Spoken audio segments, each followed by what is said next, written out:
Okay, we're getting there. So the plan is,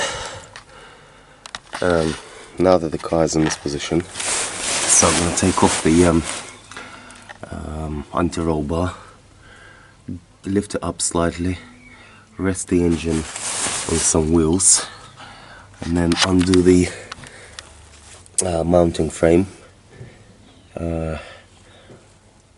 engine mount frame, and then lift the chassis up.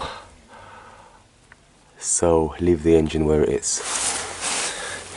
So this is how to get the engine out if you haven't got a crane.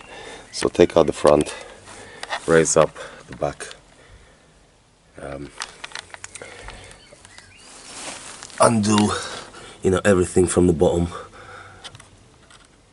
Well, and then we'll get to it in a second. But for the time being, I just want to show you if you're in this position. So the wheel is off. Now it's best to take off the carrier